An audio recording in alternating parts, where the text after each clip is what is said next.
Bonjour, bienvenue à toutes et à tous dans l'émission Explique-moi les mitzvot. Aujourd'hui, nous allons parler du Seder de Tou B'Shvat et de ses bénédictions. Alors Tou B'Shvat, c'est quoi? En réalité, Tou B'Shvat, c'est le 15 du mois hébraïque Shvat, qui est considéré dans la tradition comme le nouvel an des arbres. Ce jour a été choisi car à ce moment de l'année, la majorité des pluies est tombée et la sève recommence à monter dans les arbres. C'est donc pour eux comme une renaissance. Concrètement, il existe des conséquences au niveau de la halacha, la loi pratique, par rapport à cette date. Ainsi, elle peut compter dans la façon de procéder à certains prélèvements que l'on doit effectuer dans les productions de la terre d'Israël, les fameux Trumot ou Maasrot. Ou encore au sujet de cette mitzvah de Orla, à savoir qu'une fois qu'on a planté un arbre, on doit attendre 3 ans avant de pouvoir en manger les fruits. Là aussi, Tou B'Shvat marque dans certains cas la fin de ces 3 ans, avant même la date anniversaire de la plantation. Alors, des coutumes, car il y en a à Tou B'Shvat, Tou B'Shvat est aussi considéré comme un jour de joie. D'ailleurs, jusqu'au Moyen-Âge, on fêtait littéralement Tou B'Shvat. On a ainsi trouvé des manuscrits de poèmes liturgiques composés à cette époque en l'honneur de ce grand jour. Mais comme triste conséquence des croisades en terre d'Israël, cette habitude s'était perdue. Elle a été réintroduite beaucoup plus tard, et bien que cela n'ait aucun caractère obligatoire, c'est devenu une belle coutume de consommer un grand nombre de fruits ce jour-là. La source de cette tradition se trouve dans un passage du Talmud, qui, loin de défendre l'ascétisme, affirme qu'on rendra des comptes si l'on ne profite pas, dans le cadre permis de la Torah, de la création qu'Hachem a mis à notre disposition. On y rapporte même qu'un des sages économisait sou après sou pour pouvoir s'offrir, une fois dans l'année, toutes sortes de mets. Seulement, nos sages ont mis en évidence, avant de profiter de ces bienfaits divins, la nécessité de marquer un temps. Rabbi Akiva, célèbre érudit de l'époque romaine, disait ainsi: « Il est interdit de profiter de ce monde-ci sans avoir récité au préalable la bénédiction adéquate. De cette manière, nous exprimons notre reconnaissance au Créateur, source de toutes choses. » S'il n'existe pas de mitzvah du jour à proprement parler à Tou B'Shvat, il existe néanmoins une cérémonie traditionnelle, bien connue en Israël et dans beaucoup de communautés à travers le monde, le fameux Seder de Tou B'Shvat. Il a été introduit au XVIe siècle par un grand kabbaliste, l'auteur du Chemdat Yamim.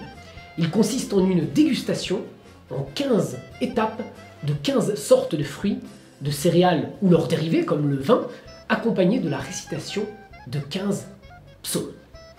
Alors, à chaque étape, un convive va réciter un des psaumes, les fameux Shir Lamaralot, de 120 jusqu'à 134, puis va faire une bénédiction sur un des produits. Il est interdit de répéter une bénédiction dont on est déjà acquitté, pour ne pas prononcer le nom de Dieu en vain. Il faut aussi ne pas oublier de vérifier soigneusement l'absence d'insectes, car oui, il y en a beaucoup, par exemple dans les fraises ou dans les dattes. Alors on commence d'abord la première étape avec de la pâtisserie. La farine de blé, le blé faisant partie des 7 espèces.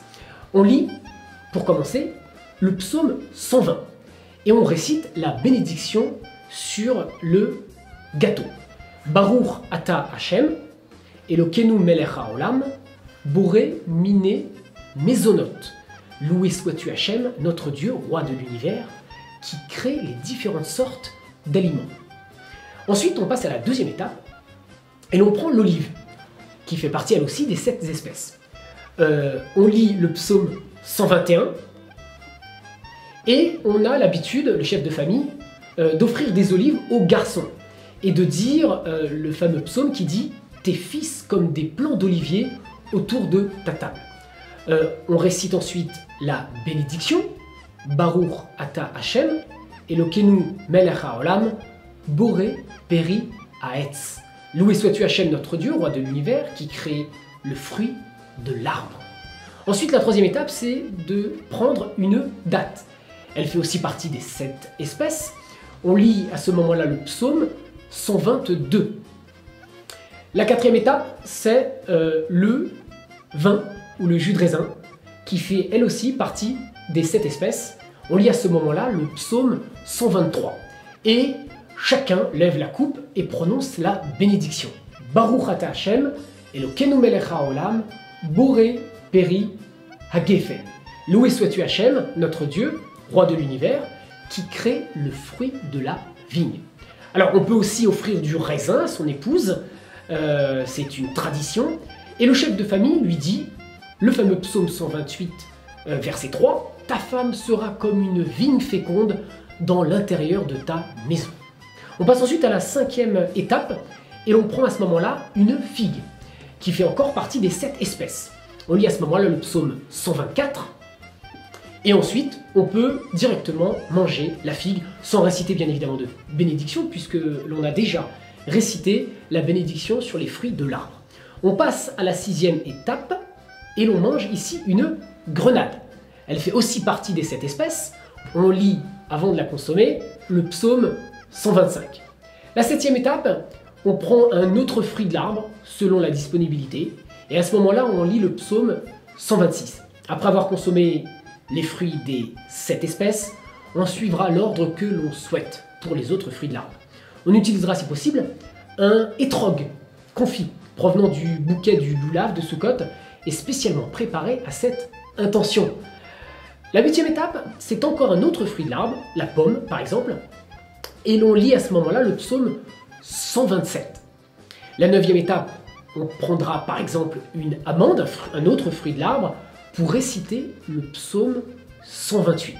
Arrivé à la 10e étape, on va prendre par exemple une noix pour réciter le psaume 129. Pourquoi les noix? Car une tradition veut que le chef de famille offre des noix aux jeunes filles pour rappeler à tous que les plus belles qualités sont intérieures. La 11e étape, c'est encore un fruit de l'arbre, non consommé dans l'année de préférence, par exemple des noix du Brésil ou un fruit d'un arbre tropical. On lit le psaume 130 et, comme on l'a dit, si on n'a pas consommé ce fruit pendant l'année, on va rajouter une bracha, à savoir le fameux Shechianu. Baruch ata Hashem, Elokeinu melech haolam, Shecheyanu, Vekiemanu, Veigianu lazman hazé, qui nous a fait vivre et atteindre cette époque-ci. La 12e étape, c'est encore un fruit de l'arbre, le caroub en général, ou la pistache par exemple. On récite le psaume 131. Je rappelle que le Minac d'Alger précise que l'on ne doit pas oublier les caroubes.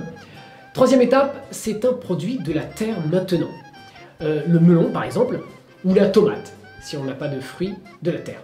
On récite alors le psaume 132, et l'on récite à ce moment-là la bénédiction sur les fruits de la terre. L'un des convives va donc prononcer Baruch ata Hashem, Elokeinu melech haolam, boré peri ha'adama, qui crée le fruit de la terre. On distribue les autres fruits de la terre disponibles aux convives. La 14e étape, on a l'habitude de prendre de la bière, qui représente l'orge, car l'orge est aussi l'une des 7 espèces. On récite à ce moment-là le psaume 133. On a l'habitude de consommer de la bière, en effet, une boisson provenant de la fermentation de l'orge, et de prononcer la bracha. Alors, la bénédiction sur le vin, je vous le rappelle, rend exempt en général les autres boissons qui sont placées devant soi. Mais on peut introduire une bière dans le seder de Toubishvat et ne pas changer la coutume, et de réciter alors la fameuse bracha de Sheakol, à savoir Baruch ata Hashem, Elokeinu melech haolam, Sheakol niya bidvaro. Loué sois-tu Hashem, notre Dieu, roi de l'univers, qui crée tout par sa parole. La 15e étape, c'est la dernière. On prend à ce moment-là un dernier fruit de l'arbre, l'orange par exemple, et on récite le psaume 134. On termine en général, par habitude, de prendre un fruit pour pouvoir réciter une bracha de senteur. Alors, on va prendre par exemple un citron, et on récite Baruch ata Hashem, Elokeinu melech haolam, hanoten re'ach tov ba perot, qui donne un bon parfum aux fruits. Voilà, le seder de Toubishvat s'achève ici. N'oubliez pas de bien vérifier les fruits. S'il y a 10 hommes présents, on dira à ce moment-là le Kaddish.